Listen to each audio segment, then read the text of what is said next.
Ipinisinta naman ngayong araw ng Filipino business community ang kanilang rekomendasyon sa incoming Duterte administration na may kaugnayan sa mga polisiya at programa na ipatutupad ng pamahalaan. Mula sa Davao City, itong balita ni Nel Maribuhok Live.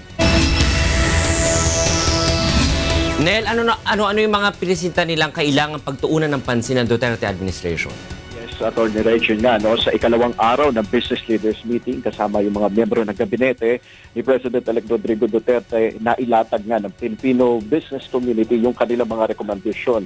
Ito ay sa papamagitan ng mga idinikit na notes ng mga negosyante sa mga board. Inilahad nila ang kanilang mga rekomendasyon o mga suwestyon.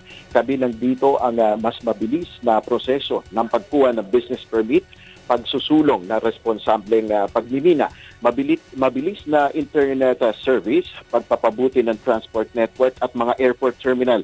Gayon din ang pagrebisa ng banking policy, partikular na sa mataas na penalty na ipinapataw ng mga bangko, reforma sa sistema ng pagbubuwis, respeto sa mga kontrata, rural development at pagpapalawig pa ng mga conditional cash transfer program o CCT. Sa naging dialogo naman ngayong hapon ng incoming cabinet members sa business community, hinamon rin ng incoming Transportation and Communication Secretary Arthur Tugade ang business leaders na bantayan rin ang kanilang hanay laban sa korupsyon. Sinabi rin ng incoming DOTC Secretary na sa unang 100 araw ng bagong administrasyon, target nila na magkaroon ng free internet connection sa lahat ng airport terminal at pantalan.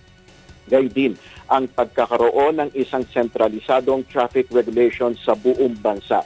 Sa mga ipiniresintang rekomendasyon, Attorney Reg, 3 dito yung nangunguna.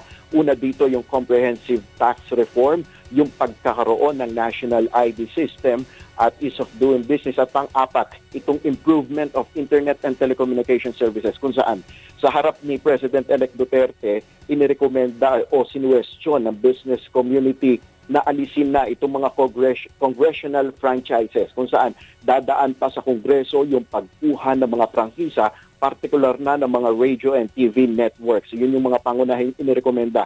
At ngayong hapon nga ay dumating rin si Duterte dito sa pagtitipon at welcome naman kay Duterte yung mga rekomendasyon ng business community sa incoming administration. Binigyan din ni Duterte sa business leaders yung kahalagahan ng pagpapatupad ng batas at kaayusan sa bansa tungo sa kaunlaran. Nagbabala rin ang incoming administration sa ilang ahensya na talamak yung korupsyon. Isa na rito yung binanggit niya, yung Bureau of Customs. Inihayag rin ni Duterte sa Filipino business leaders ang kanyang gagawing kampanya laban sa illegal na droga. At sa ngayon nga, Attorney Reg, nagpapatuloy pa rin itong pagbibigay ng talumpati ni President-elect Duterte sa ating Filipino business community. Yan muna ang ating update mula dito sa Davao City. Attorney Reg. Nel, ano yung naging response ni incoming President Duterte dyan sa mga proposal na yan ng business community? Kasi nakarinig ako kanina doon sa kanyang talumpati na hindi naman daw siya economic expert. So, hahayaan niya. Mga recommendation nila ng mga inilatag ay welcome sa kanya ito at hahayaan niya itong mga economic manager nga niya na suriin at gawin itong mga recommendation na ito, Attorney Reg. Nel, huling katanungan, no? Alam naman natin na tumakbo si President Duterte sa plataforma na laban sa kriminalidad at saka sa droga. No, nabanggit ba ito ng mga business leaders dyan sa forum na yan na ito ay isa sa mga kailangan talagang pagtuunan ng pansin, or talagang si President Duterte lang ba ang nag-iisip na ito ay importante para sa ating ekonomiya?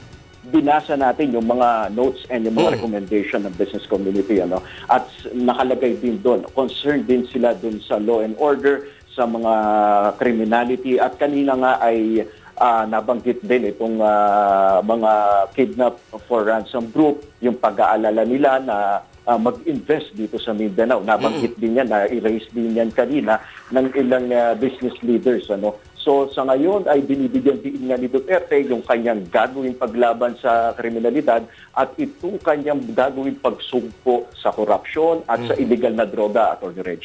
Maraming salamat, Nel Maribuhok. Nagulat ang live mula sa Davao City.